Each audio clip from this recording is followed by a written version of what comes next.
hoje eu vim contar para vocês quais são as matérias que eu estudei neste módulo do segundo ano da faculdade. Eu acho melhor você que está estudando ficar nesse vídeo, pois eu vou tratar de duas matérias. Melhor eu não falar nada, fica comigo no final. Seja muito bem-vindo ao meu canal, eu me chamo Elida Kawane, sou estudante de psicopedagogia, nada mais do que na cara, né? Eu tô falando pra vocês quais matérias eu estudei.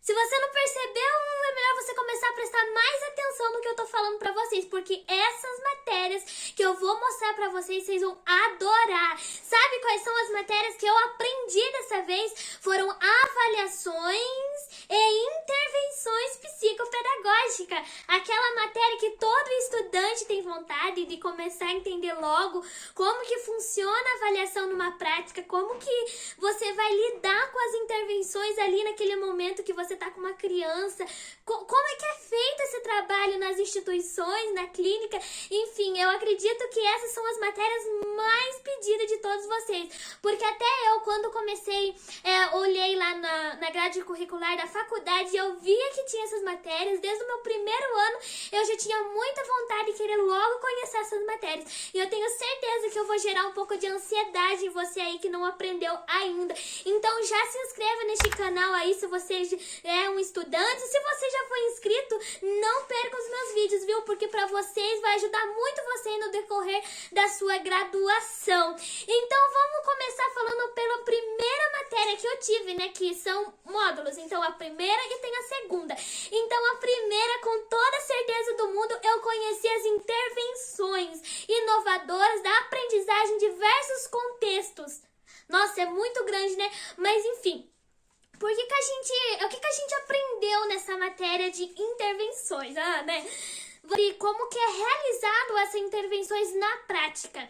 Quais são os instrumentos, melhores instrumentos? Eles chamaram que era o psicopedagogo inovador, porque o psicopedagogo ele sempre tem que estar inovando, né? Até mesmo conversamos sobre a psicopedagogia na contemporaneidade. O que tem a ver isso, Elida? O que tem a ver uma coisa com a outra? Por quê? Pessoal, você não vai receber um paciente na sua clínica, seja lá onde você for, você vai receber ele e ele é aquela pessoa, né, da era da tecnologia que todo mundo fala aí, né? Então você tem que estar junto, o psicopedagogo, ele tem que estar acompanhando essas atualidades para que você possa também acompanhar aquela criança. Por exemplo, eles nos deram muitas dicas de jogos digitais. Os jogos digitais que eles mostraram pra gente são pra gente aplicar nas intervenções ou até mesmo nas avaliações, que depois mais eu vou falar mais disso pra vocês, mas eu já vou ir complementando uma coisa com a outra. Então, nas intervenções, a gente viu esses jogos, o porquê que utilizamos esse jogo. Porque não é simples você chegar a uma criança e você, eu vou jogar tal coisa. Não é bem assim, né? Porque lá nas avaliações que nós vamos falar, você vai perceber que você só vai levar aquilo pra dentro das suas intervenções. Mas espera, o que é intervenções mesmo, Elida? É aonde você vai tratar aquele problema daquela criança, que segundo o Jorge Visca, ele sempre fala que essas intervenções, para ele, no seu método, como que eu posso falar, construtivista, mais ou menos isso, ele sempre fala que isso se chama processo corretor, onde vai ser um processo em que a criança vai se transformando e tal, né? Porque até no símbolo da psicopedagogia já tem um significado maravilhoso a respeito disso, né? Então, tudo se complementa. E pra você que não sabe qual que é o símbolo, o significado desse símbolo da psicopedagogia, eu vou deixar aqui embaixo nos links da descrição para vocês começarem a ver, porque é maravilhoso vocês saberem sobre o símbolo da psicopedagogia. Então, voltando aqui de novo, a gente viu sobre... Eu vou até citar alguns jogos pra vocês mais depois, porque eu preciso... Tem alguns jogos bem, assim, difíceis pra mim ler, né? E também a gente viu sobre como é que nós, psicopedagogos, vamos lidar com uma criança que apresenta algum tipo de deficiência. Por exemplo, ela tem vamos dizer que ela tem algum tipo de deficiência, ela tem cegueira, por exemplo, ela não enxerga. Então, neste caso, quais são as ferramentas, o que nós podemos ajudar para que ela consiga aprender? Você tá entendendo? Porque se você for para uma escola, você tem que saber que se você chegar lá, você vai encontrar, né, né, algumas crianças que possuem algum tipo de deficiência. E você, como psicopedagogo, você vai ter que atuar nisso, monitorando os profissionais, como é que eles estão cuidando dessa criança. Você vai fazer com que a escola dê um jeito, se vira para poder dar oportunidade para aquela criança, para que ela se sinta parte daquele ambiente que ele está. E não só a escola, gente, também as crianças, os professores, eles têm que, a gente numa comunidade, a gente conversa e a gente fala que os professores têm que trabalhar a atividade dentro da sala de aula para que a criança possa não querer gerar algum tipo de bullying, alguma coisa assim com aquela pessoa, com aquela deficiência daquela criança, né? Então, eles precisam estar mostrando atividades para que elas possam não ficar, não fazer alguma coisa com aquela criança, para que eles possam se sentir em conjunto ali. Essa matéria de intervenções inovadoras, até o nome já fala, né? Foi uma matéria maravilhosa que eu adorei conhecer. Vários jogos digitais mesmo. A gente começou a ver na prática, muito legal mesmo, que a gente vê que tem um desenvolvimento, até nós assim fica tudo, né, querendo aprender. E outra coisa também que nós aprendemos fomos sobre os nossos espaços. Como é que é feito um espaço psicopedagógico? E também eles trouxeram várias dicas pra gente se espelhar. Como é que precisa ficar o espaço? O que você tem que fazer para deixar a criança confortável ali dentro? Para que ela se sinta parte daquele ambiente ali, né? Então, o que você tem que preparar aquele espaço? Deram muitas dicas para nós também sobre dicas no YouTube, para que nós possamos encontrar no YouTube alguma coisa assim, para que nós podemos entender como que era feito aquele espaço psicopedagógico. Então, gente, não foi parando por aí, eu tô falando para vocês que foi um monte de coisa e foi mesmo.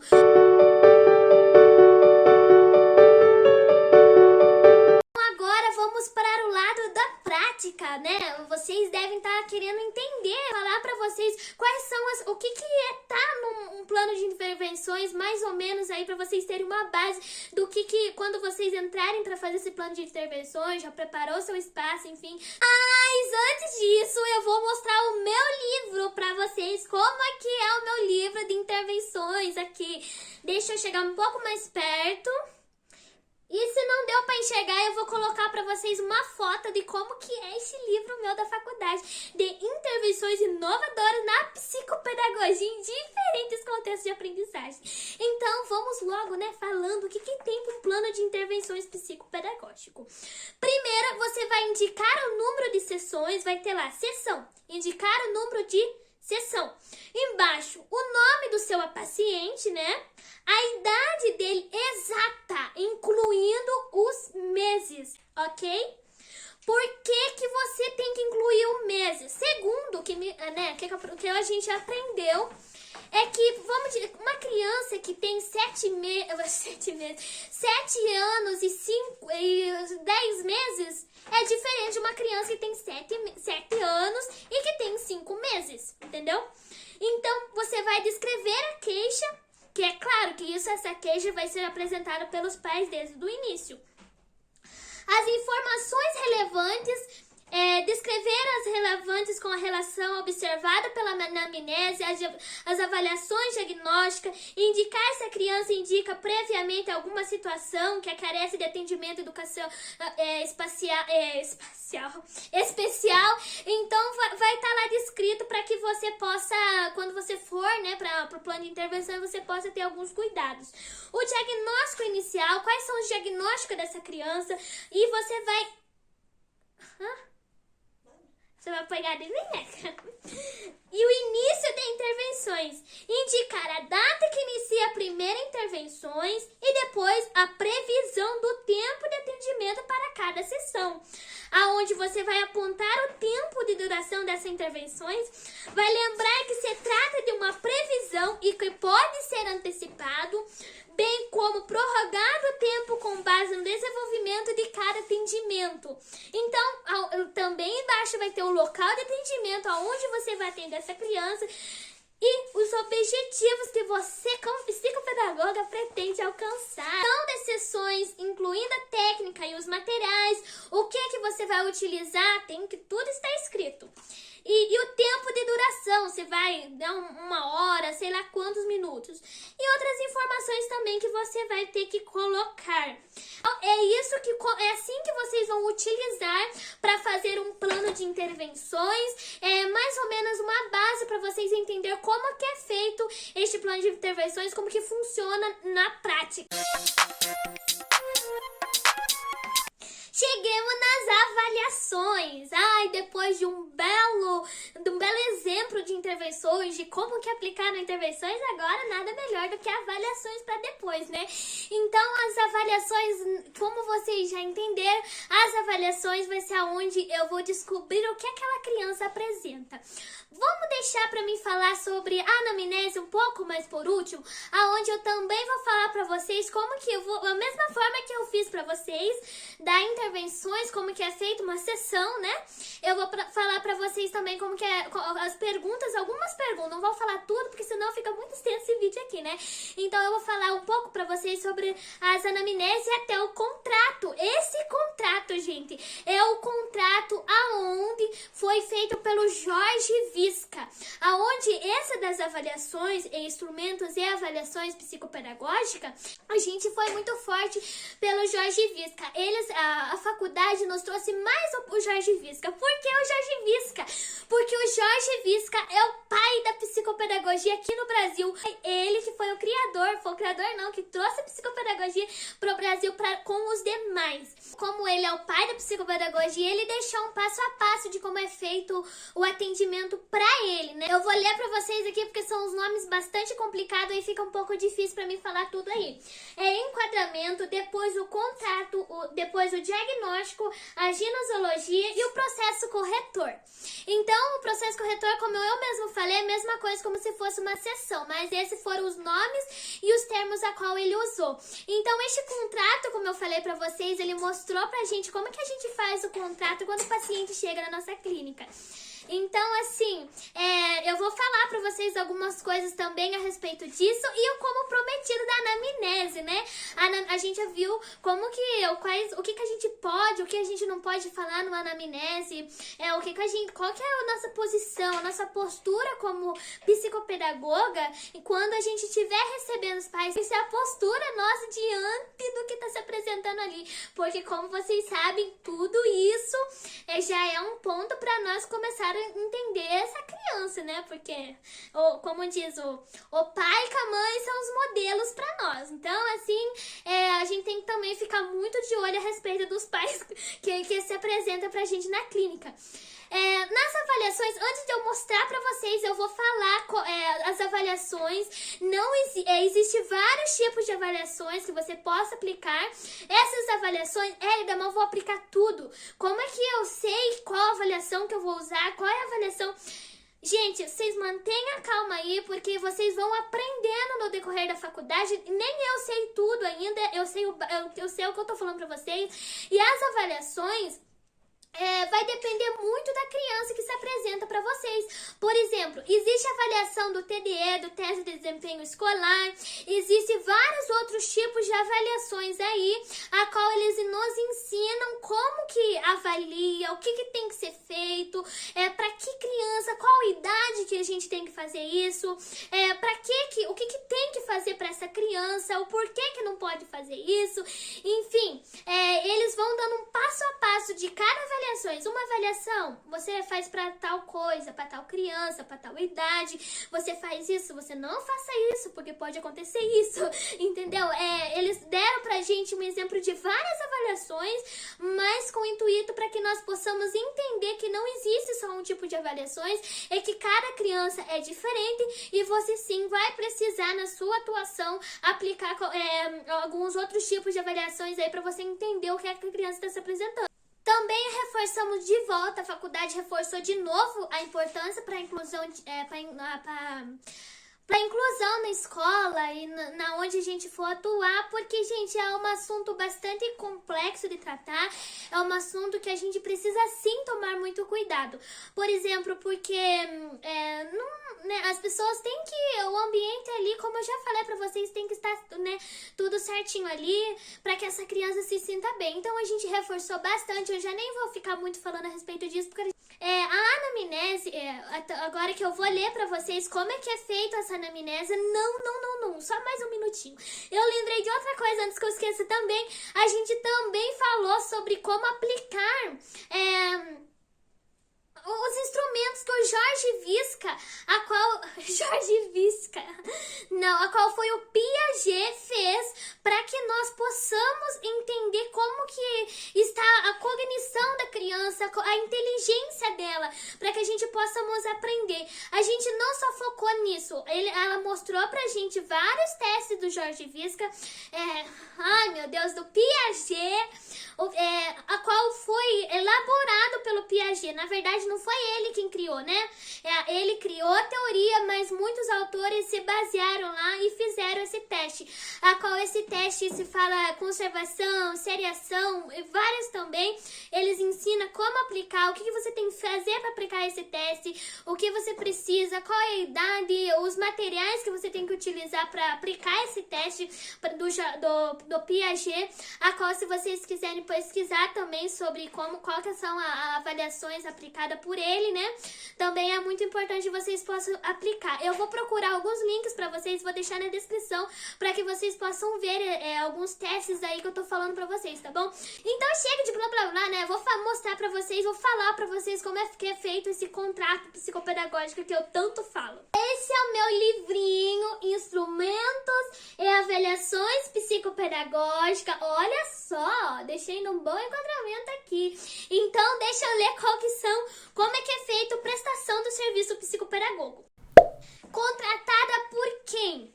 Licenciada em qual? Você foi de pós-graduação, bacharel, como no meu caso, e aonde esse contrato, pessoal, não é qualquer contrato não, tá? É a mesma coisa quando você for para uma faculdade, vai ter um contrato lá que você precisa assinar, você precisa ler, né, tudo mais. É a mesma coisa com o psicopedagogo, vai ter que ter incluso aqui as férias dessa criança, por exemplo, quem pega férias em julho, também as crianças no nosso atendimento tem que pegar férias, tem que estar incluso.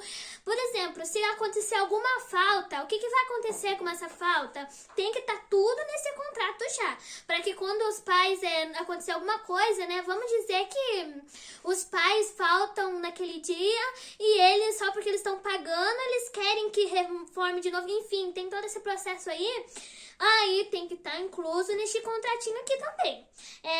Então, o informe psicopedagógico, junto com esse contrato tem o informe psicopedagógico, onde o psicopedagogo tem o dever de informar os pais, depois da avaliação dos dados obtidos que ele teve. Esse informe psicopedagógico a gente aprendeu também mais no final deste livro.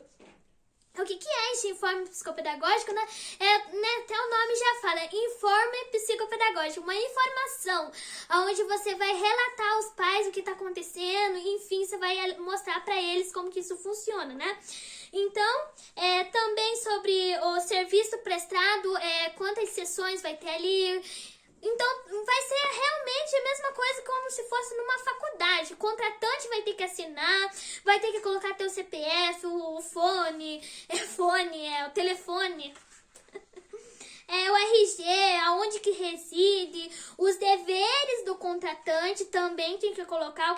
Vamos dizer, crianças menores de 13 anos deverão estar acompanhadas de responsáveis maiores de trajetório ao consultório da casa e salvo o termo de responsabilidade dos pais, dos responsáveis, quer dizer, o valor da mensalidade, eles têm que já estar nisso aqui também, sendo atendimento por semana, iniciado tal dia, termina tal quando, e participar das entrevistas quando solicitado, não omitir ou negligenciar fatos que possam comprometer o diagnóstico, não faltar às sessões, caso ocorra, deve ser justificado com antecedência, essa falta não será abatida no valor mensal do diagnóstico, foi aquilo que eu falei para vocês.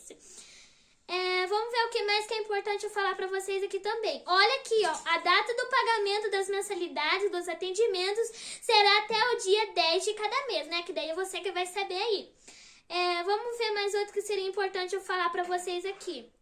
Todos os casos de rescisão citados, o contratante fica obrigado a pagar o valor da parcela do mês em que ocorre a rescisão. Aí, pelo último, a cidade, o da onde, a assinatura do contratante e o assinado, que é o psicopedagogo, e ainda tem que colocar o carimbo, né, a assinatura do psicopedagogo. Então vocês viram que a coisa, todo mundo já sabe, é séria, então é assim que funciona um contrato do psicopedagogo. Agora eu vou dar um exemplo para vocês como que é a anamnese. A gente vai começar pelo nome da criança, né? A data do preenchimento, qual foi o dia que eu tô começando a preencher isso?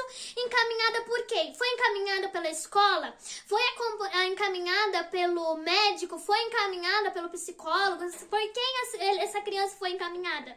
O telefone dessa pessoa e os dados da família da criança, né? Da nascimento, na naturalidade, nasceu na onde?